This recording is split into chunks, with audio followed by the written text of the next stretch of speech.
You know who else does it all? Frank Seravalli. He's out in Utah 1 minute. He's back in his home studio now. Frank, vibe check from Utah. How was it? Electric. It was so good. It was awesome to be there. I have like zero doubt that that's going to be a great success story for the NHL. It's so rare that you can take a problem franchise and turn it into a point of pride and stability. And that's what the NHL has done. This is going to be a home run. Yeah, it looked cool. Gunther scoring the first goal, building going nuts. Good. Dylan Gunther, that is a night. He's an Edmonton boy. He's a former Oil King. We both covered him in his time with the team. Crusader. He was for a brief moment a Crusader. Shout out to Liam. That was a nice move by them to get him locked up. I think he's going to be a stud. Yeah, it was funny to see. I've seen some stories after the fact. Like, so he signs this contract and then people list him as a breakout star. I'm like, no, guys, like you can't do that anymore. He just signed for $50-some million. Like you don't count. That's no more breakout. Like you have arrived. And the funny thing is, so, I've watched Arizona/Utah, obviously, closely, but being in the building on Tuesday night, like I didn't realize the wheels that Gunther has. Like he was flying. That's not something that I've heard people talk about. That Utah line, and this is like heads up for any Oiler fan watching the West, low key, so good. Gunther, Cooley, McBain. They got some size, tons of creativity and skill. And I was joking with head coach Andre Tournier after the game. I said, somebody asked you about your first line, and I think they were referring to Keller's line. I'm like, which one is your first line? He goes, everyone will know soon enough. All right. Actually, I did have written down before we get into the hockey stuff. Story about your Phillies. I was rooting hard for him last night. I was watching it with Amber, and Amber's like, I don't even care about the Phillies, but I'm nervous for Frank. Yeah, that was a tough one. This whole week has been tough. I would say that when your 6 through 9 hole in the lineup goes 4 for 51 in a series, like you're probably it's not a recipe for success. And why did it have to be the Mets? Like, it'd be like being an Oiler fan and getting stomped by the Flames in the playoffs. Like, it's one thing for your squad to lose. It's another thing for it to be against a hated rival. I'd be like being a Flames fan and getting stomped by the Oilers in the playoffs. Boom! Which actually happened. I have a quick question though, Frank, about Utah. And they're feel very different as an organization. Like, obviously their arena looks interesting with like those random seats that kind of hang over the ice.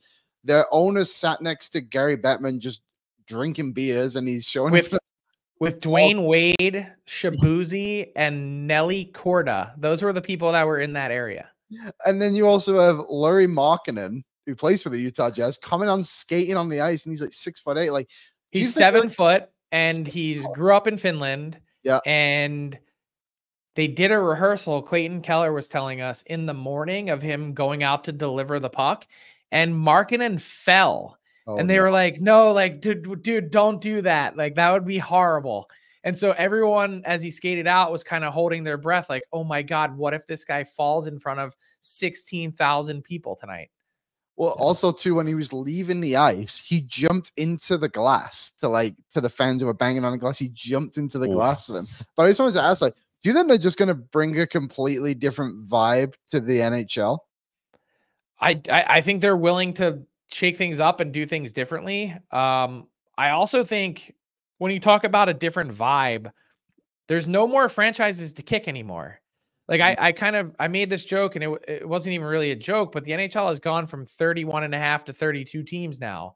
Like, even for these players, they now feel like they're playing in the NHL. They had a meeting, back in May when the team was brought in, and they were like, what do you guys need in order to be successful? They were like, well, can we start with like a better plane and better, nicer hotels? And how about like proper nutrition, a team chef? Like, we'd like protein shakes after games, like just like the lowest bar possible, like things that the Oilers and so many other teams around the NHL, like, don't even think about writing checks for and blink for.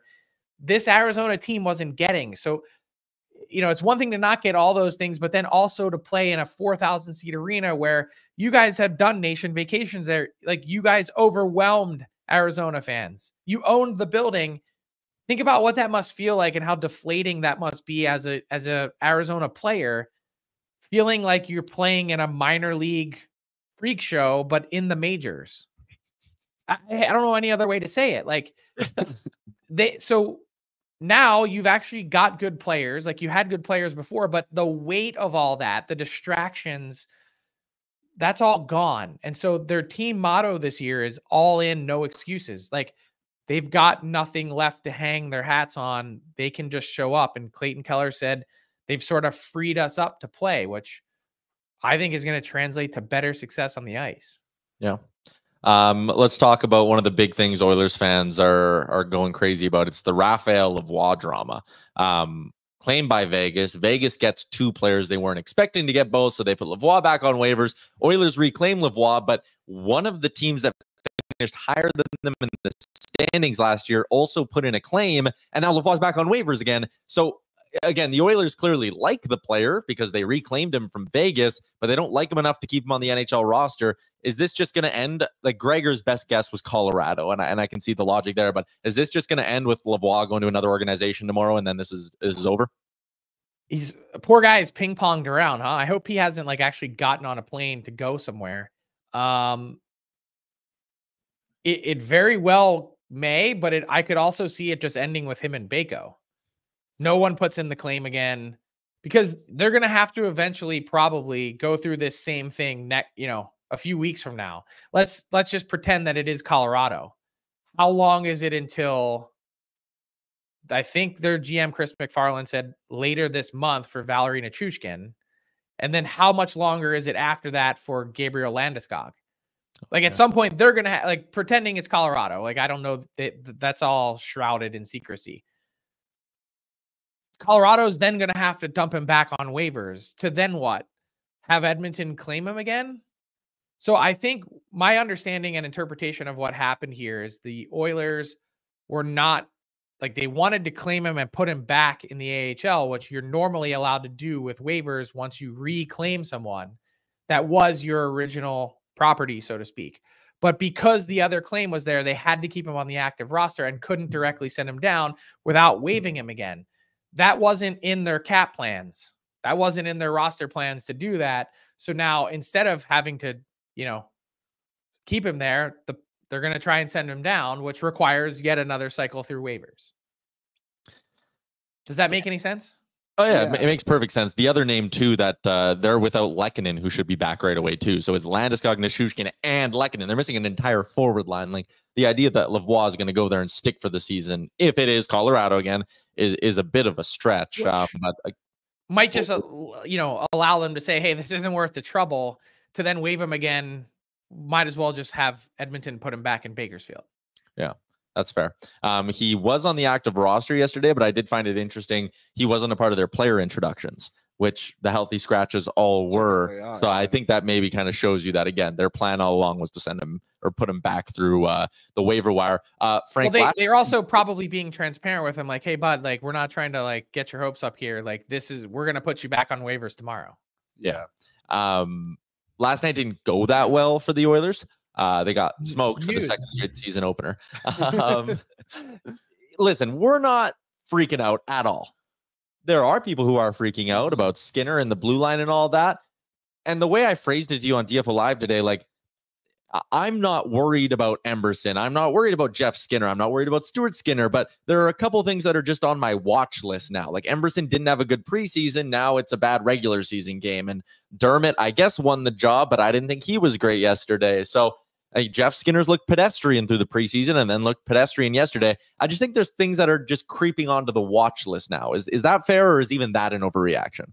I mean, it's probably an overreaction, because I think the core issue kind of comes back to, well, how about Darnell Nurse just plays better? I mean, had he been playing at a high-end level, making $9.25 million, things would be fine. If he didn't make that much, you'd have the ability to have other better support pieces in your lineup just from a cap perspective. Like, before you kind of get really concerned about, and I'm not saying don't, I'm just saying, but before you do, the real sort of culprit here comes back to to Darnell Nurse. Does it not?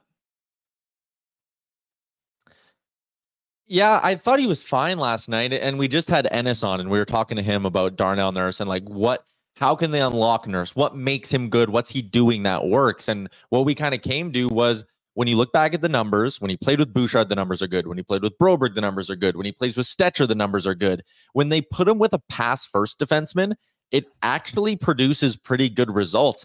I think they need to put him with a better puck mover, and Emberson could be that guy one day, but he's not right now. I think Stetcher's the answer. Like, I know it's Darnell Nurse should be able to carry a pairing at his price tag. But that's kind of my point, right? Is like, because he can't, that's the only reason we're really having this discussion. Yeah. But expecting him to magically turn into that defenseman is a little bit like beating your head against a brick wall. No, it actually, like, I would disagree. And I'd say, like, he needs a full scale reset. Like, whatever he's doing isn't working. And like, I don't really care what the first 3 months of this season looks like from an Oilers perspective relative to him, because everything about what he's doing should be about trying to fix it.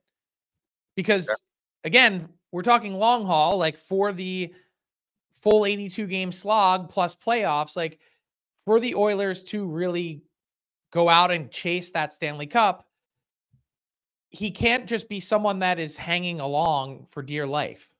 He needs to be someone that's moving the needle. And however his game needs to be reinvented is what it needs. How can you reinvent it, I guess, is the $9 million question for the Edmonton Oilers. It's much more than that. Fair, because there's term on it. You got one? I got one, Frank. Obviously, Macklin Celibrini makes his NHL debut tonight.